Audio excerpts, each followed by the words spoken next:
people, and welcome back to the channel. So for those of you that are new here, my name's Arena and I do readings multiple times a week, and today is the beginning of the week. And what I like to do when we start the week is do a overall spiritual sort of journey reading for the collective. So this reading kind of sets you up for the week, and the way I do this, this reading is based on Kabbalah and the Tree of Life and our spiritual journey. So the way this works is we're going to pick one major arcana card, which is going to tell you what area of your spiritual journey we need to look at. It might be something you're trying to work on right now. It might be something that you didn't even know you're needing to look at, but I let spirit guides do sort of that work for me, and I let the cards speak. And then we're going to pull some clarifier cards. So we're going to kind of figure out what it is we're trying to encourage you to work on. So we're going to start with your major arcana card to start with. So this will show, this will show where on your spiritual journey you are right now and what's an area that we need to look at. So one card for the collective. What does the collective need to know and focus on right now in their journey? One card. Okay, so we've got the Sun. I mean, if you're going to get a card, that's the one that you want. Now, the Sun is obviously the most beautiful card in the whole deck, but the Sun is obviously this level of light. It illuminates everything. It's a beautiful card. Everything's great with the Sun. Everything's lit up. Everything's it's beauty, it's happiness, it's everything that's great. Now, the Sun in the Tree of Life in Kabbalah sits between the mind and the intellect and the Yesod. So it's Hod, which is the mind and the intellect, and Yesod, which is the integration of this. So in regards to this Sun and happiness and everything being wonderful, there's obviously something we need to look at within that. I mean, the Sun is a beautiful card to start with, so I would definitely say this reading should be quite a beautiful one. But let's find out why we're being drawn to this card and why we need to look at this for you. So what I do next is I'm going to pull some clarifier cards. And the first card is going to be finding out exactly what it is that you need to look at within this kind of spiritual journey. Now, the Sun, beautifully enough, is at a point of almost manifestation, and it means you're pretty close to achieving the thing that you're trying to achieve. So let's see what it is you're trying to steer towards. So we've got the Seven of Wands. Now we're also going to find out what's pulling you back. What's your obstacle and your challenge right now? What's the challenge? So we've got the Queen of Wands here. Now, what is it that's coming out of this? What is the strength that is rising out of this situation? What's the strength that's rising out of this situation for the collective? What is the strength? Now, I've got the Queen of Pentacles. And what's the outcome going to be for the collective once they align all of these elements? What's the strength going to be? What's the outcome going to be? What will happen when the collective masters? I've got the Eight of Swords. Okay, so let's interpret this now. So we've got the Sun. We've already talked about the Sun. Now, the Seven of Wands. So this is the card of what is it that you're trying to steer and overcome. So the Seven of Wands here is, the Seven of Wands shows someone that is persevering.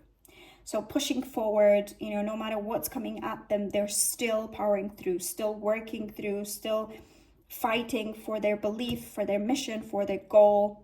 So the Sun here, the way this is kind of falling and starting to clarify for me is the sun is that ultimate fulfillment, that ultimate,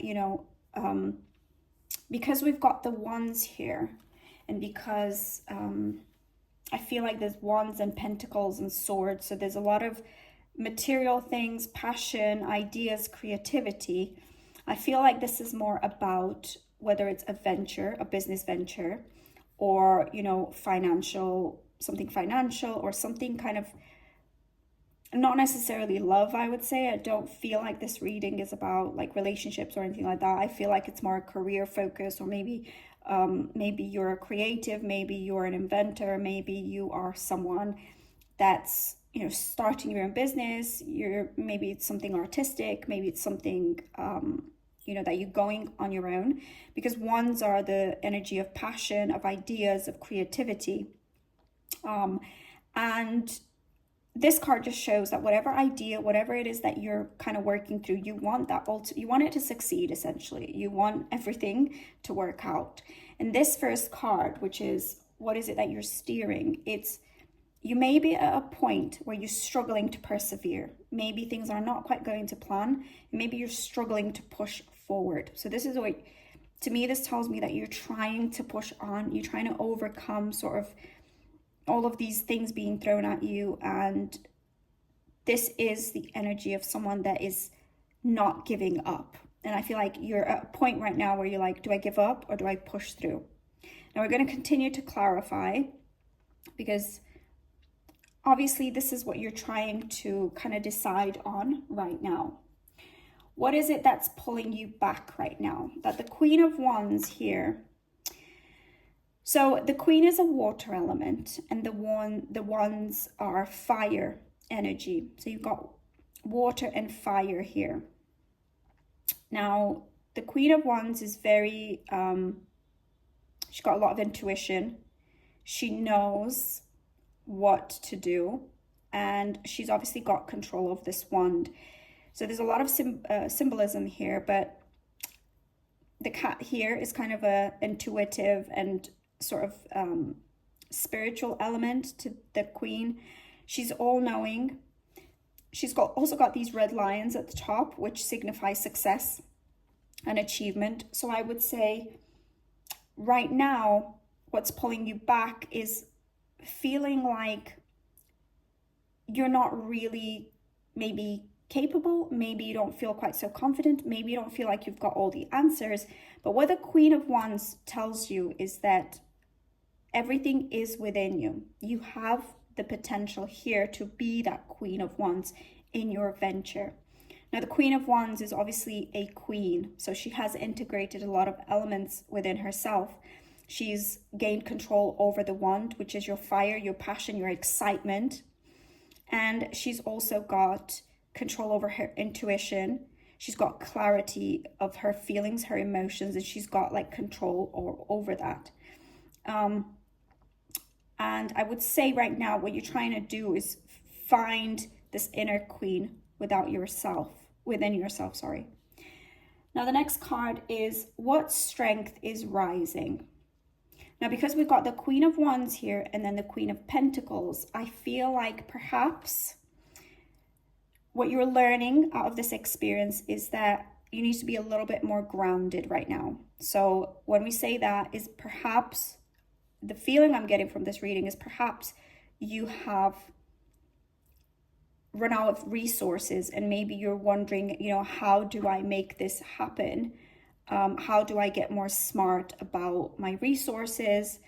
How can I get a little bit more control and maybe be a little more grounded about this idea?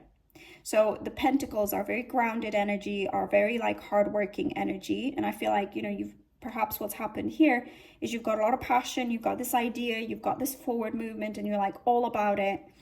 Now you're learning that you need to step into that queen energy a little bit more. So the wands, we've got double wands here, like 2 wands cards. The passion is there, but perhaps what we haven't had just yet, and this is what you're stepping into a little bit more, is that groundedness about this idea. Whether it be how to work your finances and resources a little better, whether it's how to focus a little bit better and spend more time like actually working on the idea and not just dreaming and feeling about it. The wands are very like, they're ideas, they're like passion. The pentacles are like, let's get to work right now. How do we actually do this? And the Queen of Pentacles is very much, you know, in touch with all the elements as well, which is what's beautiful. She's got the red, which is the passion. She's got the yellow, which is the air. She's got the blue here, which is water. And she's also got the green. So that's earth and kind of groundedness. The Queen of Pentacles has all of the elements. So she's learned how to master her passion. She's learned how to master her resources, her emotions, and her clarity of thinking as well, which is what the swords are. But this Queen of Pentacles has all of the elements that we need to be successful. So you are gradually moving into this energy right now. And what happens when you align, what's going to happen for you, which is, this might look like a negative card, but it's not. You will realize that throughout this, the things that you thought were holding you back are not actually any of these. It's not that you are lacking the passion. It's not that you are lacking the resources. It's not that you are lacking knowledge. None of those. It's this card, the Eight of Swords, is someone that's like tied up, but they're not really tied up. They're actually free. And what you realize in this card is that actually the only thing that was holding you back was your own mindset, your own beliefs, your own limiting beliefs, because it's none of those things, because you've got all of these elements already. And the Queen of Pentacles very clearly shows you've got everything it takes, and you're very powerful indeed. This just shows you that whatever's holding you back is your own mind and thinking. And the swords are like your thoughts, your intelligence, like your intellect. So your mind is the only thing that was holding you back. Nothing really like real. So this is a really beautiful card, because I think as you're going through this journey, you'll come to this realization if you haven't already. So what I like to also do now, so this is a really good, so for this week, it's realizing that you've got everything that it takes. Don't let your mind convince you otherwise. Like if anything's stopping you, if anything's holding you back, just like check it. Just ask yourself, is it true? Do I really not have the resources I need? Is there anything you can do? Is there anything that you can move forward right now, even though you maybe feel stuck? You know, there's a reason why you started this whole thing. Like, think back to why you started. Let that be your driving force, and don't let this nonsense get in the way of that. So with these archetype cards, what I'm going to do is I'm going to pull one card that's going to tell us what you need to let go of. And then I'm going to pull another card that's going to tell us what you need to embrace more of. So what do we need to let go of? I've got the Crone. And then there's too many cards. And then what do we need to embrace more? This one jumped out. I think I'm going to take it. It's the Comic. Fun. These cards are funny. So you've got the Crone and you've got the Comic. So the Crone is what we want to let go of a little bit, and the Comic is what we need to embrace more of. I'm going to use the booklet because I don't know these cards just yet. So what do we need to let go of? I've got the Crone. Let's find out what that means.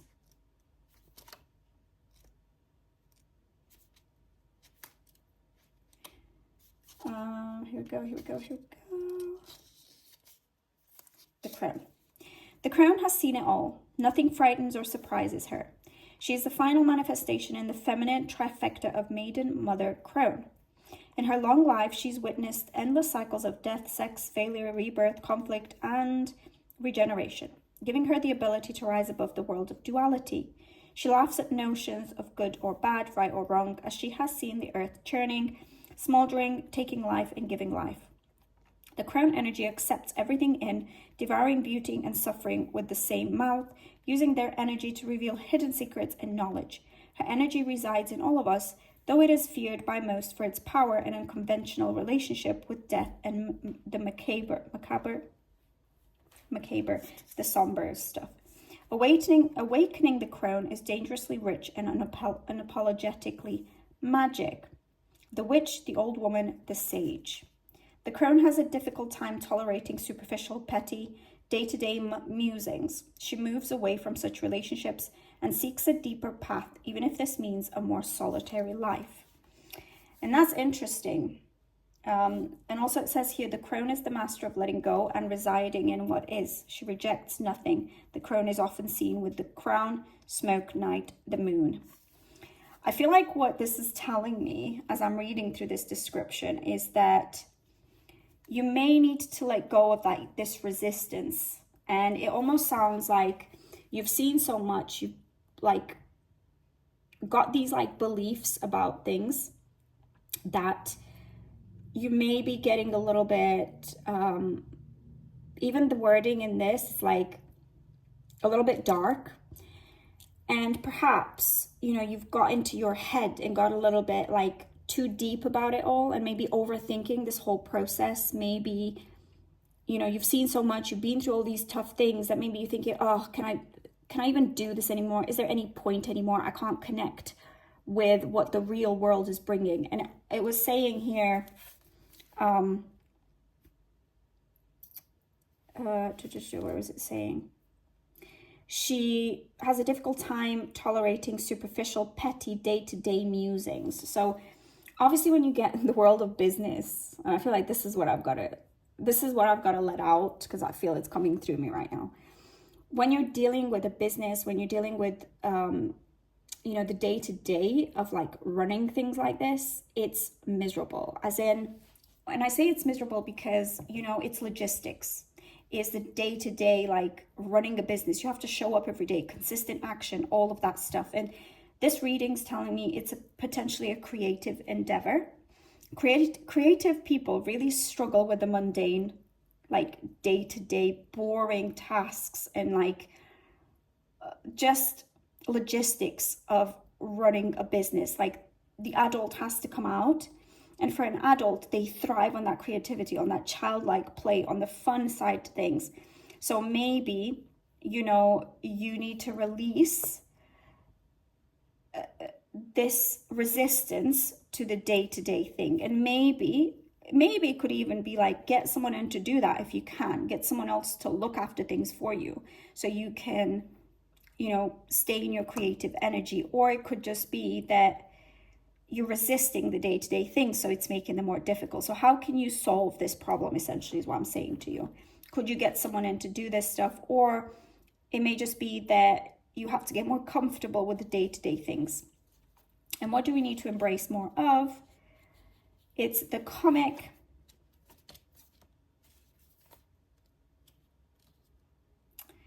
And the comic says, the comic carries a remedy for all that ails this world. Amid the deepest pain and suffering, there's always the potential to lift up and out of the darkness through laughter. Though dismissed by some as lowbrow or unsophisticated, this archetype actually has a highly advanced mind. Some may use the word genius, as humor requires one to see the situation from afar rather than to be swept away by the drama. The comic sees and accepts the messiness of life, using it as material to be mixed and shaped into a potion to soothe the stress and serious mind. They literally lighten us up. Thus, within the comic is usually the sage or the magician, working healing magic upon any audience who will lend an ear. The comic may be the archetype that heals the deep vision in our world, one pun at a time. The joker, the clown, the fool. The comic has plenty of shade to throw on others, and it can fall into shadow at the drop of a hat. Beware of their sharp claws. And joy, jokes, and smiles are signs of a happy heart. Be wary of spiritual practices or teachers who leave the comic by the wayside. So, what this is telling me is, number one, your art, your creativity is changing people's lives. You are on a healing journey. So it's saying that the magician and the, what else was it saying? the sage are within you. So art is always incredibly healing to a lot of people, and that's what makes it magic. Now, it can take its toll on the deliverer of this, because depending on what field you're in, obviously creativity is like intense on its own, and dealing with like the logistics of it all can also be quite intense. So you've got double intenseness. The comic is just reminding you to remember that you are doing this for a reason. So remember what your purpose was. Remember your why. And again, that should help you in perseverance in there. But also remember to embrace the light. Like, keep yourself light as well in the process. Remember why you started, and also remember to appreciate it. Remember to keep yourself good, to embrace joy, to remember that this is supposed to be joyful. This is supposed to be a happy time. This is a gift that you are blessed with, and a gift that you are sharing with others. So embrace more of that joy. Remember why you started, and also don't forget to laugh. Don't forget to enjoy the process. So this is like a darkness to, it sounds to me like you're in a bit of a dark place here. And again, that kind of matches up with the 7 of Wands there. But you are bringing healing. You are bringing joy. You are bringing a solution to people in some way, shape, or form. So remember that even though it's quite intense, remember why you started. Remember to enjoy the journey, and remember to have fun along the way. And that is the last card, guys. I hope you enjoyed this. I have to say, it feels a little bit like I'm not quite finished. And because this is a career draw and a reading, and I did not expect it to be that, I'm going to pull one more card for you guys from the Sacred Creators Oracle, because I feel this is a creator that I'm talking to here. And it just feels right. So I'm going to pull one card of advice from this deck. What does the collective need to know? What does the collective need to know? Overrate your intuition. That's such an interesting way of saying this. So let's see what that means.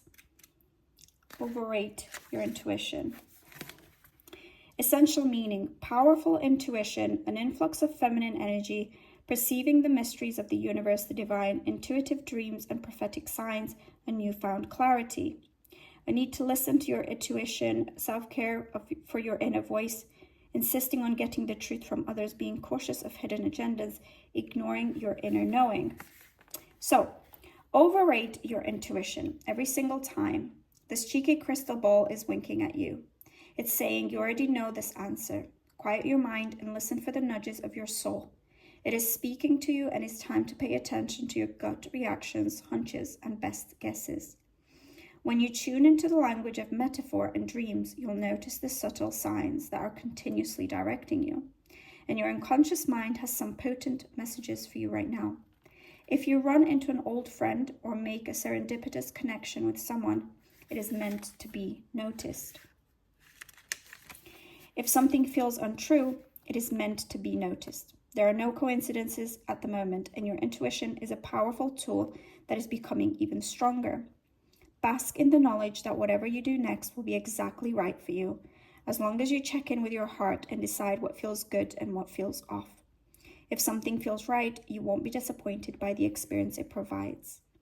What are your personal indications that your intuition is speaking to you? Where do you feel it in the body? What does a yes feel like? What does a no feel like? Can you think of a time that you chose not to trust your intuition and learned how powerful it actually was as a result? This is a beautiful card, and I think with all of this, with you struggling to move to the next level, I would definitely say this is saying spend a little bit of time with yourself and try and hear that inner knowing, inner voice that you already have within you. The answer to this, and again, with these queens, this intuition, being in touch with all of the elements. The queens are very, very, so cups, the queens are always cups energy, which is water, feelings, emotion, intuition. You've got a lot of intuition, like a lot of like inner wisdom in this reading. And that's really interesting, because that's just made me realize that you have so much intuition and so much inner knowing that if you just spend a little bit of time in stillness, and perhaps the way to do that is through getting a little bit more laughter in your life, maybe doing the things that nourish you, that make you feel good, that make you feel light.